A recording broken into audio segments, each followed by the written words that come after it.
आज Doubtnut app download करें। Doubtnut पर अपने सभी गणित, रसायन विज्ञान, भौतिक विज्ञान और जीव विज्ञान के डाउट्स का करो सफाया। बस प्रश्न की फोटो खींचो, एक ही प्रश्न को क्रॉप करो और तुरंत वीडियो सोल्यूशन पाओ। अभी डाउनलोड करें। प्रश्न दिया हुआ है कि क्या कारण है कि सूर्योदय होने से पूर्व ही सूर्य दिखाई देने लगता है, सूर्यास्त के बाद भी कुछ समय तक दिखाई देता रहता है। तो यह बताना है कि सूर्योदय और सूर्यास्त के पूर्व और बाद तक हमें सूर्य क्यों दिखाई देता रहता है, इसका कारण क्या है। ठीक है, तो अग्रिम सूर्योदय और सूर्यास्त ये किस कारण से होता है? वायुमंडलीय अपवर्तन के कारण। इसका कारण क्या है? वायुमंडलीय अपवर्तन। वायुमंडलीय अपवर्तन। तो अब हम देखेंगे कि वायुमंडलीय अपवर्तन कैसे हो रहा है। ठीक है, तो पहले तो पता होना चाहिए अपवर्तन क्या होता है। तो अपवर्तन की घटना कुछ इस प्रकार होती है कि ये मान लेते हैं कि कोई ये हमारा अभिलंब है और ये है हमारा वह तल जहाँ से माध्यम परिवर्तित हो रहा है। तो मान लिया कोई श्वेत प्रकाश की किरण विरल माध्यम से सघन माध्यम में जा रही है। ठीक है, तो जब कोई प्रकाश की किरण किसी एक माध्यम से दूसरे माध्यम में जाती है तो उस किरण का या उस प्रकाश किरण का क्या होता है? अपवर्तन हो जाता है। ये क्या है? हमारा अपवर्तक तल है। ठीक है, अपवर्तक तल, और ये है हमारा अभिलंब। ठीक है, तो जब कोई श्वेत प्रकाश की किरण विरल से सघन माध्यम, मान लेते हैं ये हमारी वायु है और ये है कोई सघन माध्यम, कांच या जल। ठीक है, तो जब कोई प्रकाश की किरण किसी एक माध्यम से दूसरे माध्यम में जाती है, हम कह सकते हैं विरल माध्यम से सघन माध्यम में जाती है, तो वह अभिलंब की तरफ थोड़ी झुक जाती है। ठीक है, और जब वह सघन से विरल में जाएगी तो क्या होगा? अभिलंब से दूर हटेगी। ठीक है, तो देखिए, तो इस प्रकार माध्यम अपवर्तन क्या है? तो अपवर्तन वह है तो प्रकाश किरण किसी एक माध्यम से दूसरे माध्यम में प्रवेश करेगी तो या तो वो अभिलंब से दूर हटेगी या अभिलंब की ओर झुकेगी, तो इस घटना को हम लोग बोलेंगे अपवर्तन। तो अब हमें देखना है कि वायुमंडलीय अपवर्तन कैसे होता है, या कैसे वायुमंडलीय अपवर्तन के कारण सूर्य वास्तविक सूर्योदय से पहले और वास्तविक सूर्यास्त के बाद भी हमें दिखाई देता है। तो जैसा कि हम जानते हैं कि जो वायुमंडल की जो ऊपर की परतें होती हैं, तो जैसे जैसे हम पृथ्वी के ऊपर जाते हैं वैसे वैसे परतों का घनत्व और अपवर्तनांक बढ़ते जाते हैं।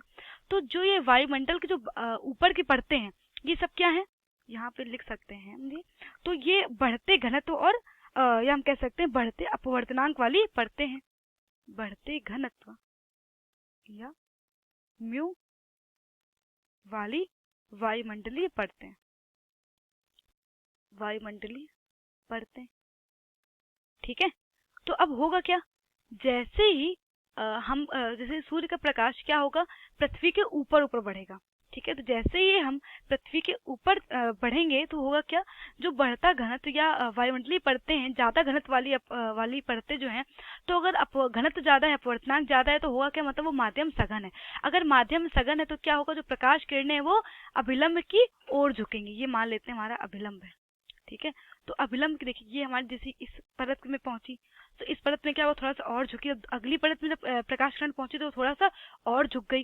ठीक है, तो इस प्रकार क्या हो रहा है? हर एक परत पर क्या होगा? जो प्रकाश किरण है वो क्या होगी? वो अभिलंब की ओर झुकती चली जाएगी। तो इस प्रकार हम देखें कि ये हमारी जो स्थिति होगी वो क्या होगी? ये हमारा होगा सूर्य की आभासी स्थिति। तो ये है सूर्य की आभासी स्थिति। आभासी स्थिति। ऐसा क्यों है? क्योंकि जैसे जैसे सूर्य की प्रकाश की किरणें लंब की ओर झुकती जाएंगी या लंब की ओर मुड़ती रहती हैं, तो होता क्या है? जो हमारा वास्तविक सूर्य होता है वो क्षितिज के नीचे होता है, जबकि एक हमें दूसरा कह सकते हैं खगोलीय पिंड वो हमें आभासी रूप से ऊंचा रहता है। वो किसके कारण? इस कोण के कारण, इस अल्फा कोण के कारण। तो जब हमारा क्षितिज पर सूर्य होता है अल्फा, यहाँ पर जब हमारा सूर्य होता है क्षितिज पर, तो जो अल्फा होता है उसका मान होता है 0.5 डिग्री। लेकिन अब देखिए इस अल्फा का मान क्या हो जाएगा? जो आभासी है सूर्य, तो उसके लिए अल्फा का मान क्या हो जाएगा? ये हो जाएगा 24 घंटे और 360 डिग्री होता है पूरा चक्कर। 360 गुणे 0.5, तो यहाँ से हम देखें तो 24 गुणे 60/720, इसको मैं थोड़ा रेडियन में परिवर्तित कर लिया तो यहाँ से मिल जाएगा हमें 2 मिनट। तो इस प्रकार हम कह सकते हैं कि लगभग 2 मिनट के पहले हमें सूर्य दिखाई देने लगता है। सूर्योदय के लगभग 2 मिनट पहले हमें सूर्य दिखाई देने लगता है, जबकि सूर्यास्त के बाद भी 2 मिनट तक हमें सूर्य लगभग दिखाई देता रहता है। तो इस प्रकार हम कह सकते हैं कि लगभग 4 मिनट लंबा दिन हो जाता है। तो यहाँ पे कह सकते हैं वायुमंडलीय अपवर्तन के कारण, वायुमंडलीय अपवर्तन के कारण लगभग 4 मिनट लंबा दिन हो जाता है। ठीक है, दिन हो जाता है क्योंकि 2 मिनट पहले में सूर्योदय के दिखाने लगता है सूर्य, और 2 मिनट बाद तक दिखाई देता है। तो अब देखिए, और ये होता क्यों है? क्योंकि इस अल्फा कोड के कारण। ये कोड किस लिए बन रहा है, किस कारण से बन रहा है? वायुमंडलीय अपवर्तन के कारण। तो प्रश्न हमसे यही पूछा गया था कि क्या कारण है कि सूर्योदय होने से पूर्व भी सूर्य दिखाई लगता है और सूर्यास्त के बाद भी दिखाई लगता है। कह सकते हैं कि वायुमंडलीय अपवर्तन के कारण ही सूर्य वास्तविक सूर्योदय के 2 मिनट पहले और सूर्यास्त होने के 2 मिनट बाद तक हमें दिखाई देता रहता है। ठीक है, तो यही हमारे प्रश्न का उत्तर है। कक्षा 6वीं से 12वीं से लेकर नीट, IIT, JEE वो एडवांस के लेवल तक 1 करोड़ से ज्यादा छात्रों का भरोसा। आज ही डाउनलोड करें डाउटनेट ऐप या व्हाट्सएप करें अपने सारे डाउट्स 8400 400 400 पर।